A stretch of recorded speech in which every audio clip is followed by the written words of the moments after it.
లూకా సువార్త 5వ అధ్యాయము. ఇక్కడ ఒక అద్భుతమైన సన్నివేశాన్ని మనం గమనిస్తాం. సీమోను పేతురుని గురించి ఒక బలహీనమైన సమయంలో, నిస్సహాయ పరిస్థితిలో యేసు ప్రభువారు ఒక వ్యక్తిని ఎలాంటి దృష్టితో చూస్తారు అనే విషయాన్ని చాలా అద్భుతంగా మనం ధ్యానం చేయవచ్చు. ఈ భాగంలో అక్కడ వ్రాయబడి ఉంటుంది, మొదటి వచనం నుండి, యేసు ప్రభువారు గెన్నేసరతు అనే ఒక సరస్సు తీరమున, ఒక సరస్సు దగ్గర అక్కడ నిలబడి జన సమూహములకు వాక్యం బోధిస్తా ఉన్నారు. ఆయన ఎవరికైతే వాక్యం బోధిస్తున్నాడో ఈ ఆడియన్స్ లో లేడు సీమోను పేతురు. వాక్యం ఎవరికో వేరే వాళ్ళకు బోధిస్తా ఉన్నారు, ఈ ఆడియన్స్ లో లేడు సీమోను పేతురు. పక్కన ఎక్కడో ఒక సరస్సు ఒడ్డున రాత్రంతా చేపలు పట్టుకొని అలసిపోయి ఒక్క చేప కూడా దొరకపోయేసరికి ఎంత విసుగొస్తుందో కదా. చాలా కష్టపడి, చాలా ప్రయాసపడగా మన చేతికి తగిన కష్టార్జితం మన చేతికి అందకపోతే ఎంత బాధగా ఉంటది. ధైర్యంగా ఉంటుందా? ఆనందంగా ఉంటుందా? నిబ్బరంగా ఉంటుందా? మనం అంచనా వేయచ్చు, ఎందుకంటే మనకు కూడా అలాంటి పరిస్థితులు ఎదురవుతూ ఉంటాయి. సో ఆ సీమోను అనే వ్యక్తి, ఆ సీమోను యొక్క మనస్సులోని ఆలోచనలు, మనసులో ఎలాంటి తలంపులు రేగుతున్నాయో మనం కనిపెట్టవచ్చు. చాలా బాధతో, నిరాశ, నిస్పృహలతో ఉన్నాడేమో. తనను తాను చీదరించుకుంటూ, తనను తాను తిట్టుకుంటూ, తనను తాను బాధపరచుకుంటూ, ఏంటి ఇంత అనుభవం ఉండి కూడా ఏం ప్రయోజనం? చెప్పాలి, ఒక్క చేప కూడా పడలేదు. సరేలే, ఇంక చేసేది ఏముంది అన్నట్లుగా రాత్రంతా ఏ ఆయుధం, జాలర్ల ఆయుధం ఏంటండి? ఒక జాలర్కి ఉండే ఆయుధం ఏంటండి? వల. ఆ వలల్ని మరి రాత్రంతా నీళ్ళల్లో ఉన్నాడు కదా, చేప కూడా పడలేదు. మరి ఎందుకు కడుగుతున్నాడో తెలియదు. చేపలు పడితే కదా కడుక్కుంటారు, అవునా? రైటేనా? మరి ఏమనిపించిందో సీమోనికి, ఇంకా వలలు కడుక్కుంటా ఉన్నాడు, శుభ్రం చేసుకుంటా, సర్ది పెట్టుకుంటున్నాడు ఇంటికి వెళ్ళాలని. మరి ప్రక్కన ఎక్కడో ఆ జన సమూహానికి వాక్యం చెప్తా ఉన్నారు ప్రభు. ఈ వాక్యం చెప్తూనే ఆ మనిషి మనసులోని బాధ, ఆ మనిషి మనసులోని ఆ నిరాశ, ఆ మనిషి మనసులోని ఆ వేదన, మరి ఏమనుకుంటున్నాడో తెలియదు. ఈ చేపలు అమ్మి ఏ కష్టం తీర్చుకోవాలో తెలియదు, తినడానికి తిండి లేని వాడో తెలియదు, ఏమో ఎలాంటి పరిస్థితుల్లో తెలియదు. కానీ ఈ చేపలు అమ్ముకొని ఏదో తన కష్టం తీర్చుకోవాలి, చాలా అత్యవసరమైన కష్టం తీర్చుకోవాలి. కానీ ఏ ప్రయోజనం లేదు, ఎలాంటి లాభం చేతికి అందలేదు. యేసు ప్రభు ఒకవైపు వాక్యం మాట్లాడుతూనే ఉన్నారు, వాక్యం చెప్తూనే ఉన్నారు. కానీ మరోవైపు ఈ సీమోను పేతురు బాధని కూడా, సీమోను పేతురు ఏం గొనుక్కోవట్లేదు. మరి గొనుక్కున్నా కానీ ఇక్కడెక్కడో వాక్యం చెప్తున్న ఆయనకి ఆ గొనుగుళ్ళు ఎలా వినపడతాయి? అలాగే ఒకవేళ సీమోను గొనుక్కున్నా కానీ, తను తిట్టుకుంటున్నా కానీ ఆ మాటలు స్పష్టంగా ప్రభుకి అర్థం కావు. నన్ను ఎవరైనా విడిపిస్తే బాగుండు అని అలా ఏం అనుకోడు. సరే, అతని మనస్సును మాత్రం చూసారు యేసు ప్రభు.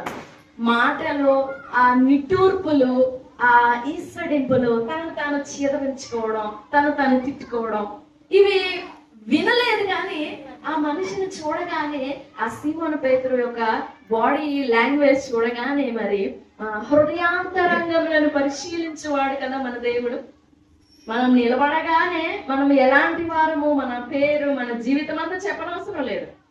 He knows in and out, లోపల బయట అంతా ఎరిగి ఉన్నవాడు ఆయన. ఆ సీమోను పేతురుని గమనిస్తూనే వాక్యం చెప్తా ఉన్నారు. మరి ప్రభు వాక్యం చెప్తున్నప్పుడు ప్రభుని ఈ సీమోను పేతురు చూసాడో లేదో తెలియదు. ఇంతకీ వాక్యం చెప్తూ జన సమూహములనంటే కొంచెం దూరంగా ఉన్న వాళ్ళకి నేను బాగా కనపడాలి అంటే నేను కొంచెం హైట్ ఉండాలి, నేను కొంచెం ఎత్తులో నిలబడితే చుట్టూ ఉన్న వాళ్ళకి బాగా కనపడతాను. అందుకని చెప్పి యేసు ప్రభు ఏం చేశారంటే, ఆ సరస్సు దగ్గర పడవలు అక్కడ పెట్టుకొని వలలు కడుకుంటున్నారు కదా, అక్కడ 2 దోణులు ఉన్నాయి. ఆ సీమోను పేతురుది ప్లస్ వాళ్ళ ఫ్రెండ్ది, స్నేహితులది. అక్కడికి వెళ్ళి సీమోనుదైన ఒక దోణిని చూసి, కొంచెం ఈ దోణలో నేను కూర్చుంటాను, కొద్దిగా లోపలికి దోస్తావా, నేను ఇందులో కూర్చొని వాక్యం చెప్తాను, ఆ ప్రజలకి కొంచెం మాట్లాడాలనుకున్నాను, కొద్దిగా నీ దోణె రెంట్కి ఇస్తావా, ఒక కాసేపు నేను మాట్లాడడానికి ఇస్తావా అని అంటే, నాకేం ప్రయోజనం ఉంది, నేనేం చేసేదేం లేదు కదా, ఒక చేప కూడా పడలేదు కదా, తీసుకో అన్నట్లుగా మరి ఎలా ఇచ్చాడో తెలియదు, చాలా చక్కటి మనసుతో దోణి ఇచ్చాడు. ఇవ్వగానే ప్రభు ఆ దోణిలో కూర్చొని చాలాసేపు వాక్యం ప్రసంగించడం అంతా అయిపోయినదేమో, బయట ఎక్కడో వలలు ఇంకా కడుక్కుంటూనే ఉన్నాడు సీమోను పేతురు. కడుక్కోవడం అయిపోయి ఇంకా అలానే ఆలోచిస్తా ఆ ఆలోచనలో పడ్డాడేమో తెలియదు. ఇంకా అక్కడే ఉన్నాడు సీమోను పేతురు, ఇంటికి వెళ్ళిపోలేదు. ప్రభు వాక్యం చెప్పడం అయిపోగానే ఆ సీమోను చూసి, సీమోను నీ దోణిని కొంచెం లోపలికి నడిపిస్తావా? ఇదేంటి ప్రభు, ఎందుకు ఇక్కడ దాకైతే సరిపోతుంది కానీ మరి సముద్రం లోపలికి, ఆ సరస్సు లోపలికి ఎందుకు, సముద్రం లోపలికి ఎందుకు, నేల లోపలికి ఎందుకు అని అడిగాడో లేదో తెలియదు. కొంచెం లోపలికి తీసుకొని పోయి నీ వలలు లోతుగా వేస్తావా అని ఒక సజెషన్ కాదు, జస్ట్ ఒక అడ్వైస్ కాదు, నువ్వు చెయ్యలాగా ఒక కమాండ్ కూడా కాదు, ఎందుకంటే అంత పరిచయం లేదు మన ఇద్దరి మధ్య.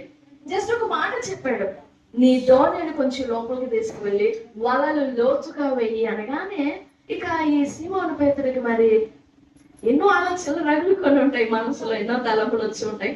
కానీ వాటన్నిటిని కూడా తన మనసులోని గుప్పట్లోనే ఉంచుకొని చాలా రెస్పెక్ట్ఫుల్ గా బోధిస్తున్నాడు కదా, బోధకుడా అని పిలిచి, ఏది వాడా రాత్రంతా నేను ప్రయాసపడ్డాను కానీ ఒక్కటి కూడా పడలేదు. సరేలే, నా ప్రయాస, నా అనుభవము, నా కష్టము, నా కష్టార్జితము ఇవన్నీ ఎందుకులే గాని అయినాను నీవు ఇప్పుడు చెప్పావు కదా, నీ మాట చొప్పున నేను వలలు వేస్తాను. రాత్రంతా కష్టపడ్డాడు, రాత్రంతా ఒక్క చేప కూడా చూసిన పాపాను ఒక్క చేపను కూడా చూడలేదు సీమోను.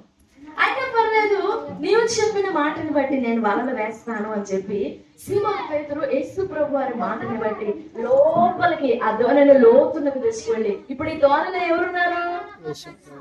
ఇంతకు ముందు రాత్రంతా కష్టపడినప్పుడు పేతురు ఒక్కడే ఉన్నాడు. తన అనుభవం అంతా ఉపయోగించాడు, తన ట్రిక్స్ టిప్స్ ఉంటాయి కదా, ఎన్నో ఫ్రెండ్స్ దగ్గర చూసినవి, తను నేర్చుకున్న అనుభవాలు, తను పడి లేచి లాభ నష్టాల మధ్య తను నేర్చుకున్న అనుభవాలు ఉంటాయి కదా, వాటి అన్నిటిని ఉపయోగించి రాత్రంతా కష్టపడ్డాడు ఒక్కడే, కానీ ఏం ప్రయోజనం లేదు. ఇప్పుడు ఉదయకాల సమయంలో దోణిని లోతునకు నడిపించమని అడిగినప్పుడు దోణిలో ఎవరున్నారు? యేసు ప్రభు వారు ఉన్నారు. దోణిని లోతునకు తీసుకువెళ్ళు, లోపలికి తీసుకువెళ్ళి లోతుగా నీ వలలు వెయ్యి అన్నప్పుడు ఇక ఆశ్చర్యంగా కాదు, బిడియంగా కాదు, ఏంటో ఈయన చెప్తున్నాడు, నాకు లేను అనుభవమా, నేను చూడని కార్యమా, మరి అనుకున్నాడో లేదో తెలీదు. అనుకున్నది దేవుడు ప్రభు చెప్పిన మాటని బట్టి ఎలాంటి అవిశ్వాసం అలాంటివి ఏమి కనపరచకుండా వెంటనే అట్లా వల విసిరాడంట.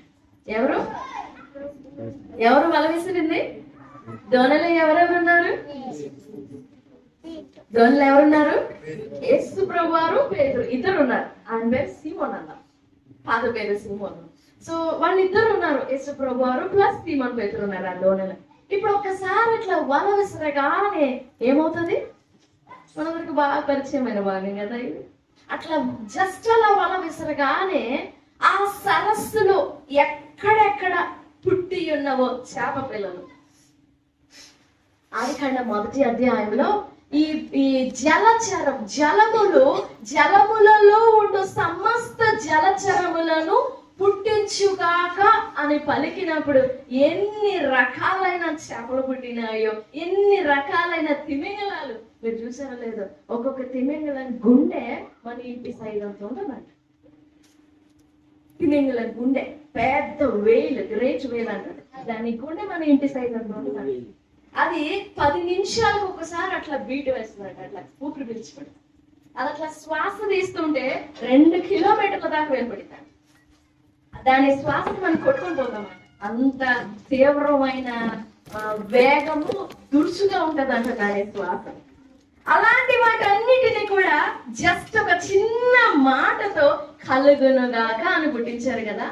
ఆ సృష్టికర్త అయిన వాడు ఇప్పుడు ఎక్కడున్నాడండి? పేతురు దోణిలో ఉన్నాడు. ఆ సృష్టికర్త చెప్పిన మాట ఇది, నీ దోణిను కొంచెం లోపలికి తీసుకువెళ్ళి నీ వలలు లోతుగా వేయి అనగానే మరి సృష్టికర్త స్వరం సృష్టి గుర్తుపడుతుందా? ఖచ్చితంగా గుర్తుపడుతుంది. మమ్మల్ని నిర్మించిన వాడు మమ్మల్ని పిలుస్తున్నాడు అని చెప్పేసి, ఇంకా ఉనికిలోనికి కూడా రానివి కూడా, పుట్టనివి కూడా, ఎక్కడెక్కడ అన్నీ కూడా వచ్చి పేతురు వలలో చిక్కుపడిపోతాం.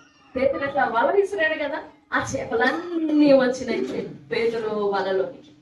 అప్పుడు అదంతా చూసి పేతురు ఆశ్చర్యపడలేనండి, భయం వచ్చేసింది. రాత్రంతా ఒక్క చేప పిల్ల కూడా నేను చూడలేదే, ఇప్పుడు ఇవన్నీ ఎక్కడి నుంచి వచ్చాయి, ఎక్కడి నుంచి పుట్టుకొచ్చాయి ఇవన్నీ? అసలు నాతో మాట్లాడిన ఆయన ఎవరు? లోపలికి తీసుకువెళ్ళి లోతులకు తీసుకువెళ్ళి లోతుగా వల వేయమన్నాడే ఎవరైనా? నేను నడువని, నేను తిరగని ప్రాంతం, నేను అన్ని దిక్కులకి నా పడవను తిప్పి చూశాను కదా, అన్ని దిక్కుల నా వల వేసి ప్రయత్నించి చూశాను కదా, నేను చేయని ప్రయత్నమా, నేను చూడని ప్రయత్నమా? చాలా ఆశ్చర్యం అయిపోయింది పేతుడికి, సీమోనికి చాలా ఆశ్చర్యం అయిపోయి భయపడ్డాడు. భయపడి అమ్మో, నాకాయన, నేను ఆయనకి తగినోడిని కాదు, నాకాయన తగినోడు కాదు. వెంటనే ఆ దోణిలోని పడవ, ఆ దోణిలోనే మోకాళ్ళలోని ప్రభు దగ్గర, యేసు ప్రభు వారి దగ్గర మోకాళ్ళలోని, ప్రభువా నేను పాపాత్ముడును, నన్ను విడిచిపెట్టి వెళ్ళిపో, నన్ను విడిచిపోమ్ము, నీ యొద్ద నేను, నా యొద్ద నీవు. అస్సలు మన ఇద్దరికి సెట్ అవ్వదు, ఒక రవ్వంతా కూడా సెట్ అవ్వదు మనకి. నన్ను విడిచిపెట్టి వెళ్ళిపోండి. విడిచిపెట్టి వెళ్ళిపోవడానిక ప్రభు ఆ దోణిలోనికి వచ్చింది? అర్థాంతరంగా చెయ్యి విడిచిపెట్టేసి వెళ్ళిపోవడానిక? ఏదో ఒక క్షణిక కాలము, ఒక క్షణమాత్రం మేలించి వెళ్ళిపోవడానిక ప్రభు ఆ దోణిలోనికి వచ్చింది? అవునా? క్షణమాత్రం మేలు ఇవ్వడానిక? ఏదో తన అక్కర తీర్చడానికి, అవసరం తీర్చడానికి అంతవరకైనా ప్రభు చేయగలిగింది? అలా అనుకున్నాడు పేతురు, నా అవసరం తీరిపోయిందిలే. అయినా ఇలాంటి కార్యాలు నా జీవితంలో అనుభవించడానికి నేను యోగ్యుడిని కాదు, నేను అంత మంచివాడిని కాదు, నేను అంత పాత్రమైన వ్యక్తిని కాదు, అంత అర్హుడిని కాదయ్యా, నన్ను విడిచిపెట్టి వెళ్ళిపోండి. ఇక్కడ మనం గమనించేది ఏంటంటే, చాలా అనుభవం ఉండిన జీవితాల్లో, మన జీవితాల్లో ఎన్నో అనుభవాలు ఉంటాయి. అన్ని విషయాల్లో ఒక వయసు వచ్చేసరికి ఎంతో ఎక్స్పీరియన్స్ వస్తుంది. కానీ ఆ అనుభవము కూడా ఒకానొక దినాన మనల్ని స్టంబుల్ చేస్తాయి. జీవితంలో పేతురు దాని మీద ఆధారపడి వచ్చాడు ఆ వలలు వేసుకోవడానికి. That experience, Peter's experience stumbled him down. It blocked him. ఇక అడుగు ముందుకు వేయలేడు, వేసినా ఏం జరగట్లేదు. ప్రయత్నించాడు, తన అనుభవంలోనే ప్రయత్నించాడు, కానీ ఏం వల్లపడలేదు, ఏం చేయలేదు. మనం ఏదైనా ఒక కార్యం తలపెట్టినప్పుడు, ఏదైనా ఒక పని తలపెట్టినప్పుడు అది కనుక సరిగ్గా జరగలేదా, మనం అనుకున్నట్లుగా జరగలేదా, ఎంత నిరాశ వస్తుందో, ఎంత నిట్టూర్పు విడుస్తామో. ఇక జీవితంలో ఎన్నడూ మనం తిట్టుకోవడానికి తిట్లన్నీ తిట్టేసుకోండి. నీకు తెలుసు కదా, తెలిసి కూడా ఎందుకు చేసావు ఈ పని, నీకు తెలుసు కదా నీకు ఎలాగూ జరగదని, నీకు ఎలాగూ రాదని తెలుసు కదా, నువ్వు ఎలాగో చేయలేవని తెలుసు కదా, అయినా ఎందుకు ప్రయత్నించావు? తెలిసి చేయడం నీదే తప్పు అని మనల్ని మనం నిందించుకున్న ప్రయత్నిస్తాం, మనల్ని మనం దూషించుకున్న ప్రయత్నిస్తాం. లూకాసు వార్త 10వ అధ్యాయము, లూకాసు వార్త 10వ అధ్యాయము 30వ వచనం నుండి, అక్కడ ఆ యెరూషలేము మార్గంలో ప్రయాణం చేస్తున్న ఒక వ్యక్తి, ఆ మార్గంలో ప్రయాణం చేస్తున్న ఒక వ్యక్తి, అతని చేతిలో మరి డబ్బు ఉందేమో, అతని దగ్గర ఉన్న వస్తువులు, తన దగ్గర ఉన్న సామాగ్రి అంతటిని ఆ దారిన పోయే దొంగలు దోచేసుకొని అతన్ని కొట్టి గాయపరిచి కొర్ర ప్రాణంతో విడిచిపెట్టారు. ఆ యెరూషలేము మార్గంలో పోతున్న ఒక బాటసారి, ఒక యాత్రికుడు, ఒక బాటసారి, అతన్ని అలా కొర ప్రాణంతో అలా విడిచిపెట్టి వెళ్ళిపోయారు. వాళ్ళకి కావాల్సినంత దోచేసుకొని వెళ్ళిపోయారు. ఇప్పుడు ఆ పడి ఉన్న వాడు ఏమని ఆశపడతాడండి? పడిపోయిన వాడు, కొర ప్రాణంతో ఉన్న వ్యక్తి ఏం ఆశపడతాడు? ఎవరైనా ఎక్కడైనా తను తెలుసా మార్గంలో ఎవరు తిరగదని, కానీ పరిస్థితిని మించి ఆశపడతాడు. ఎవరైనా వస్తే బాగుండు, నా వంక ఎవరైనా చూస్తే బాగుండు, ఒక్క నిమిషం అట్లా వచ్చి నన్ను చూసి నా చెయ్యి అడ్డ పట్టుకొని నాకు ఏదన్నా సహాయం చేస్తే బాగుండు. తనకు తెలుసు, పరిస్థితులన్నీ తెలుసు. రారు, కొరప్రాణంతో ఉన్న వ్యక్తిని ఎవరు పట్టించుకోరు. తనని చూస్తే బాగా గాయాల పాలై ఉన్నాడు, దేహం అంతా గాయాలు, రక్తసిక్తం అయిపోయి ఉన్నాడు. తన జీవితం, తన పరిస్థితిని చూస్తే ఎవరు చూడటానికి కూడా ఇష్టపడరు. కానీ మించి ఆశపడతాడు ఆ వ్యక్తి. సరే, అలా ఆశపడు. మరి ఏ విధమైన ఆశలు కలిగింది అతని మనసులో? ముగ్గురు మనుషులు వచ్చారండి. ముగ్గురు మనుషులు అతన్ని చూసుకుంటూ వెళ్ళారు. నెంబర్ 1, మొదటి వ్యక్తి ఒక యాజకుడు ఆ పడి ఉన్న కొరప్రాణంతో విడబడిన ఆ వ్యక్తిని చూసుకుంటూ పోయాడట. ఒక యాజకుడు అంటే దేవుని స్థానంలో నిలబడి దేవుని ప్రతినిధిగా నిలబడే ఒక యాజకుడు. రెండవ వ్యక్తి ఓ లేవీయుడు, యాజక ధర్మం చేసే ఒక లేవీయుడు. మూడవ వ్యక్తి ఓ సమరయుడు.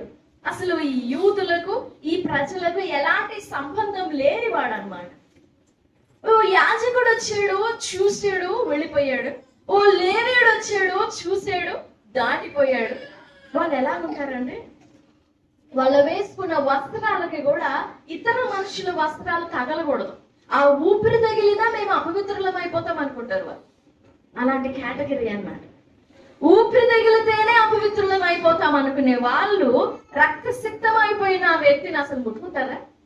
దగ్గరికి కూడా రారు. అలా చూసుకుంటూ ఆ గాయాలు, ఆ రక్తాన్ని అతని కొరప్రాణంతో మూలుగుతూ, కొరప్రాణంతో వ్యక్తి మూలుగుతాడు కదా, మూలుగుతూ కేకలు వేస్తాడు. ఏదో తనకి ఉన్న బలం, ఉన్న శక్తితో కేకలు వేస్తాడు. అయ్యా నన్ను రక్షించండు, వాళ్ళ భాషలో నన్ను రక్షించండు, చెయ్యెత్తి చూపించడమో లేకపోతే సౌండ్ చేయడమో ఏదో ఒక విధంగా తన హెల్ప్ కోరుకుంటాడు. వీటన్నిటిని దాటుకొని పోయారు ఆ లేవీయుడు, ఆ యాజకుడు. ఆ తరువాత మూడవ వ్యక్తి వచ్చాడు, ఆ సమరయుడు. ఎలాంటి సంబంధం లేదు, వాళ్ళు వీళ్ళని చూడకూడదు, వాళ్ళు వీళ్ళని ముట్టకూడదు.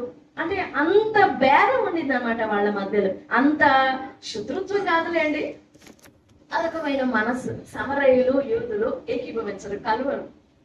సమరయులు యూదులు కలిసి భోజనం చేయడం కానీ, కలిసి మాట్లాడుకోవడం కానీ చేయరు. అలాంటిది ఆ సమరయుడు ఈ కొరప్రాణంతో పడి ఉండిన ఆ వ్యక్తి దగ్గరికి వెళ్ళి, పరుగున వెళ్ళాడంట.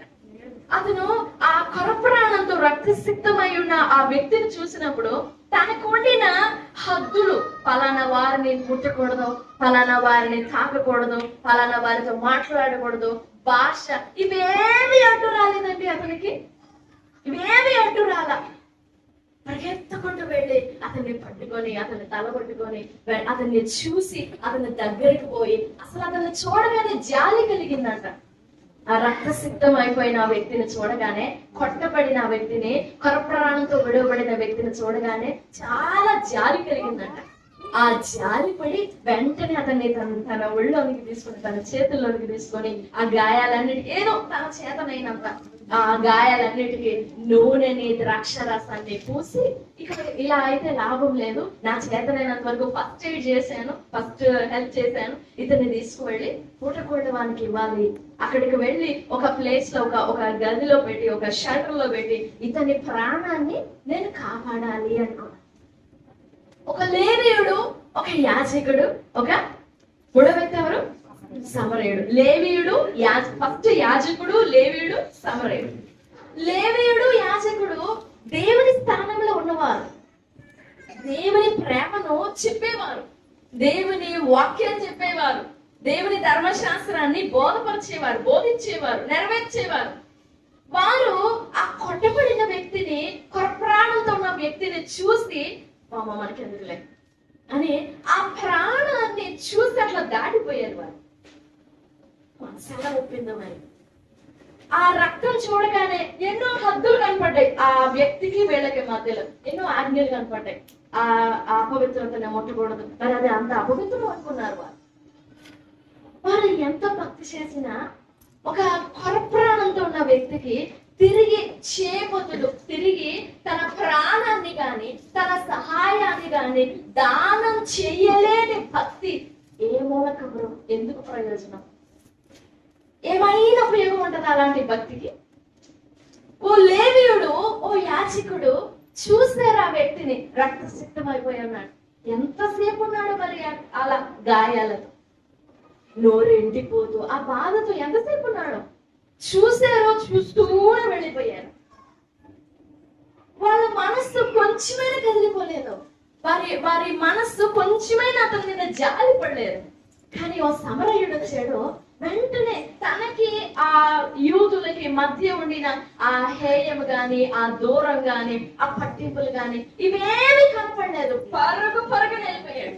నాకు ఆ రక్తం అంటిద్దేమో, ఆ వాసన నన్ను అంటిద్దేమో, కొర ప్రాణంతో ఉన్న వ్యక్తి నా చేతిలోనే ప్రాణం పోతే ఎందుకు నాకు ఆ శాపం అనుకో.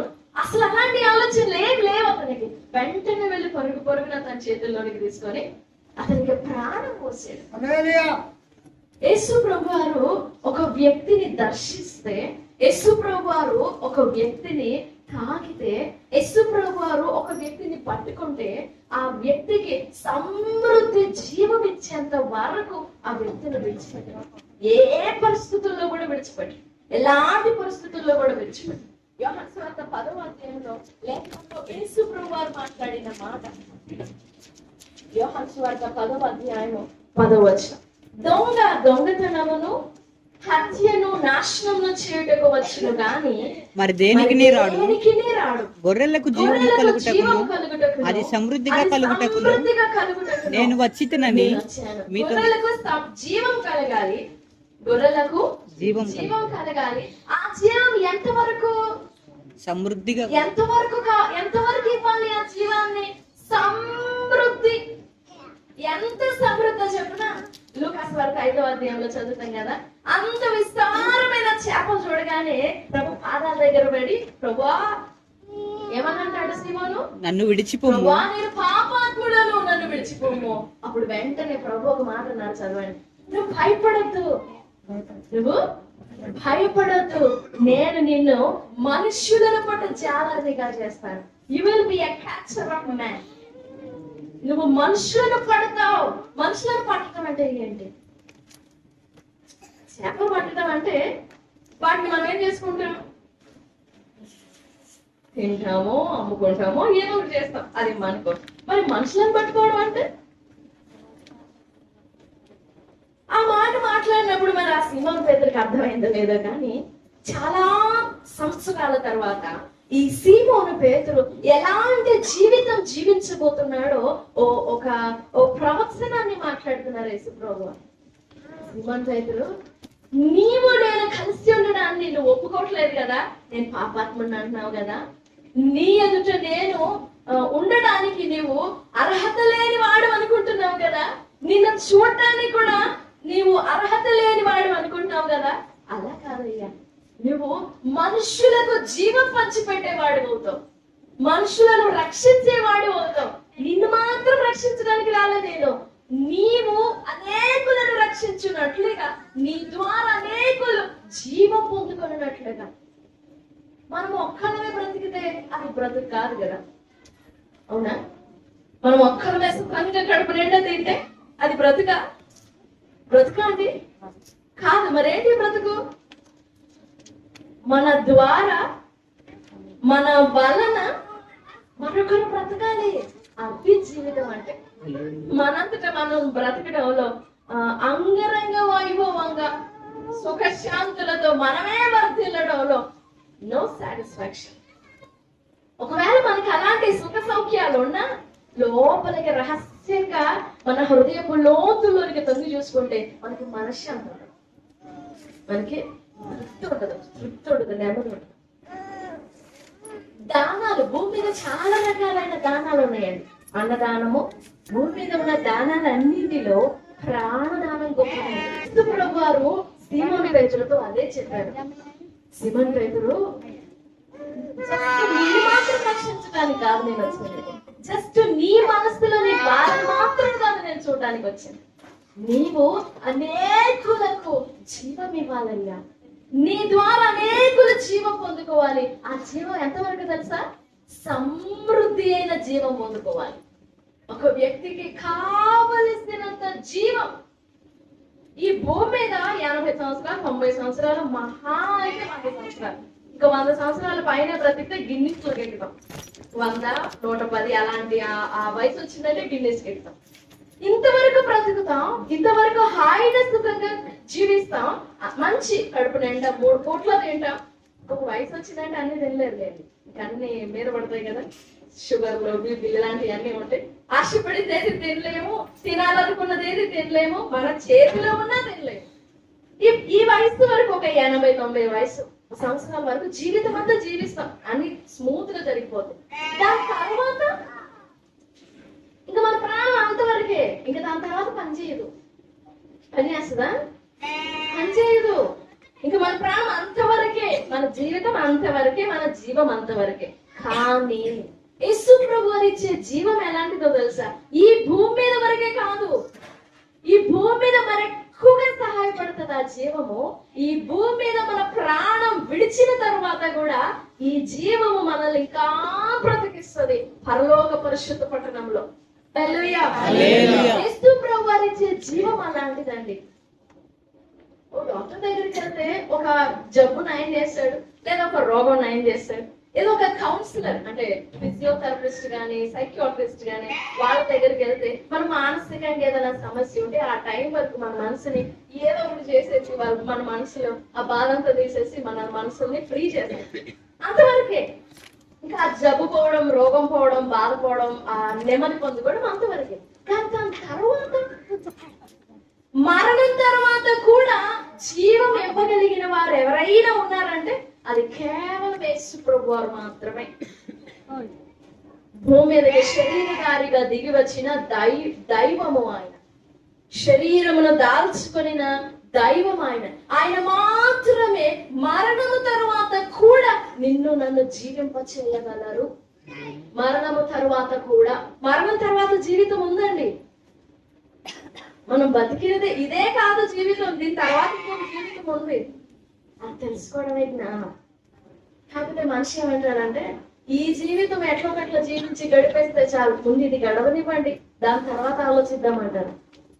దాని తర్వాత ఆలోచించడానికి నువ్వు ఉండాలి కదా. నువ్వు ఉండగానే దాని తర్వాత ఏం జరుగుతుందో ఆలోచించాలి. సమయం ఉండగానే, గడువు ఉండగానే, దీపం ఉండగానే నేను చక్కబెట్టుకోవాలి కదా. ఎప్పుడైనా ఆలోచించారు అలాగా? మేము పడే కష్టం అంతా మీకోసమే కదయ్యా, మేము పోయినాక మీరు సుఖంగా ఉండాలనే పిల్లలతో మాట్లాడతాం, పిల్లలకి చెప్పుకుంటాం. మేము పడే కష్టం అంతా మీకోసమేనయ్యా, మేము పోయినాక మీరు హాయిగా ఉండాలని. మీరు ఒకరి దగ్గరికి వెళ్ళి చెయ్యి చాచకుండా బాగా నిండుగా సుఖ సంతోషంగా ఉండాలని కదయ్యా మేము ఎంత కష్టపడుతున్నామంట. మరి వీళ్ళ తర్వాత వీళ్ళు మరణిస్తారు. దాని తర్వాత భూమి మీద ఉన్న ఏ తండ్రి అయినా భక్తులు కలిగిన వాడిని, తండ్రి ప్రేమ గొప్పదే కాదనట్లేదు, తల్లి ప్రేమ గొప్పదే కాదనట్లేదు. కానీ మరణం తరువాత కూడా ప్రేమించి, మరణం తరువాత కూడా జీవం ఇవ్వగలిగిన వాడు ఎప్పుడు లేదు. కేవలం యేసు ప్రభువారు మాత్రం. తండ్రి తను బ్రతికున్నంత వరకు ప్రేమిస్తాడు, ఇంకంతే. ఇంకా ఆ తర్వాత ఆయన చనిపోయిన తర్వాత బ్రతికి ఉన్నప్పుడు ఆయన చూపించిన ప్రేమని గుర్తు చేసుకుంటూ తల పోసుకుంటూ బ్రతుకుతాం, అంతే. జ్ఞాపకాలతో బ్రతికేస్తాం. కానీ ఆయన బ్రతికి రాడు. అవునా? నా మాటలు అర్థమవుతున్నాయండి? నా మాటలు అర్థమవుతున్నాయా? మరణం తర్వాత కూడా జీవం ఇవ్వగలిగిన వాడు యేసు ప్రభువారండి. అది పేరుతో మాట్లాడుతున్నాను. నీవు ఇప్పుడు ఈ అక్కర తెచ్చడానికి రాలేదు, నేను ఈ చిన్న అవసరం చేపలు అదెంత భాగ్యం నేను ఇచ్చేస్తాను, నువ్వు దీన్ని చూడద్దు, నేను తర్వాత నీకు ఇచ్చే సమృద్ధి అయిన జీవాన్ని చూడు. మొట్టమొదట యేసు ప్రభువారిని గురించి మాట్లాడడానికి నిలబడిన మొట్టమొదటి ప్రీచర్, టీచర్, ప్రొఫెట్ అపోస్తలుడైన పేతురేనండి. ఫస్ట్ మొట్టమొదటి బోధకుడు, అపోస్తలుడు, ప్రసంగికుడు పేతురేనండి. నిలబడి తను రాసిన పత్రికలో రాసిన అక్షయమైన జీవము, వాడబారని శ్వాస. అదేనన్నా తన చేపలు పట్టుకుంటున్నప్పుడు యేసు ప్రభు వారు ఏ మాట అయితే మాట్లాడి సమృద్ధి అయిన జీవంతో నింపారో ఆ సమృద్ధి జీవాన్ని తన జీవితంలో ఎప్పుడు మర్చిపోలేదు. ఆ పత్రికలో రాస్తూ నేను మరణం అయిపోబోతున్నాను, నాకు తెలుసు నా మరణం దగ్గరగా ఉందని, కానీ నా మరణం తర్వాత కూడా ఆ సమృద్ధి అయిన జీవాన్ని నేను అనుభవిస్తా ఉంటాను. ఆ సమృద్ధి అయిన జీవం మీరు కూడా అనుభవించాలని ఆ పత్రికలో తన అనుభవాన్ని నమ్ముకుంటున్నారు. పట్టుకొని మోసపోయాడు పేతురు. ఇంకా అడుగు ముందుకు కదలలేదు. ఆ కొరప్రాణంతో దోచుకొనబడి, కొట్టబడి, గాయపరచబడి, రక్తసిక్తమైన స్థితిలో ఉన్న వ్యక్తి ఇంకా అదే తన జీవితం అనుకున్నాడు. ఇంకా అయిపోయింది. అదిగో ఆ లేవీడు వచ్చాడు, నన్ను చూశాడు, లేవీడే నన్ను ముట్టుకోలేకపోయాడు. అదిగో ఆ యాజకుడు వచ్చాడు, నన్ను చూశాడు, నన్ను దాటుకొని పోయాడు, ఆయన కూడా నన్ను ముట్టుకోలేకపోయాడు. ఇంకెవరు వచ్చి నన్ను ముట్టుకునేది? అంత సాహసించి అన్ని తెగతెంపులు చేసుకుని నా దగ్గరికి రాగలిగిన వారు ఎవరైనా ఉన్నారా? అయిపోయిందిలే నా బ్రతికెందుకు, లేదు, హోప్ లేదు, ఆశ లేదు అనుకుంటా ఉన్నాడు. కానీ ఆ వ్యక్తిని విడిచిపెట్టలా. సమృద్ధి అయిన జీవం ఎలాగంటే ఆ మంచి సమరయుడు ఆ వ్యక్తిని వెళ్ళి పట్టుకొని చూసి గాయాలన్నీ కట్టి మళ్ళీ పూటకొండ వారి ఇంటికి చేర్చి, అయ్యా ఇదిగో ఈ గాయపడిన వ్యక్తి ఎంత ఖర్చు అవుతుందో నేనే భరిస్తా, అతన్ని మాత్రం బాగు చేయి, అతనికి మంచి కడుపు నిండా అన్నం పెట్టయ్యా, అతనికి ఏమేమి కావాలి అన్ని చూసుకో, అతను ఏమైనా ఖర్చు చేశాడా అదంతా నా లెక్కలో రాసు, ఏమైనా అప్పు చేశాడా చేస్తాడా అది నా లెక్కలో రాసు. మరి అంత కేర్ ఎవరండి తీసుకునేది? కానీ యేసుప్రభు అలాగే పట్టుకుంటాడు. ఎందుకంటే ప్రాణం పెట్టిన వాడు కదా. ఇప్పుడు నువ్వు కలిగి ఉన్నావే ఊపిరి, నీ గుండెల్లో ఊపిరి ఉందే, ఆ ఊపిరి ఆయిందే. కాబట్టి ఆ ప్రాణాన్ని విడిచిపెట్టడం, నువ్వు కొట్టుకుంటున్న ప్రాణము నీది కాదు, మనది కాదు. కాబట్టి కొంచెం ఉక్కిరి బిక్కిరైనప్పుడు భయం వచ్చేస్తాయి. మనదైతే భయం ఎందుకు? అవునా? నాది ఎప్పుడు నా దగ్గరే ఉంటుంది అనుకుంటాం, కానీ ఊపిరి మనది కాదు, అది ఆయనది. అందుకే ఆయన విడిచిపెట్టడం. ప్రేమించి ప్రాణం పెట్టిన వాడండి, తన ప్రాణం సైతం లెక్క చేయకుండా, తన ప్రాణమును ప్రియముగా ఎంచుకోనకుండా ఈ భూమి మీదకి శరీరధారిగా వచ్చి పాప పంకిలమైపోయిన, రక్తసిక్తమైపోయిన, ఎవ్వరు చూడలేని స్థితిలో, ఎవరు మనల్ని ప్రేమించలేని స్థితిలో పాపములో కూరిపోయి, శాపములో కూరుకొని పోయి, తరతరాల నుండి వస్తున్న శాపాల మధ్య అణగిపోయి విసిగి వేస్తారిపోయిన ప్రతి వ్యక్తిని ప్రేమించి ప్రాణం పెట్టాడు.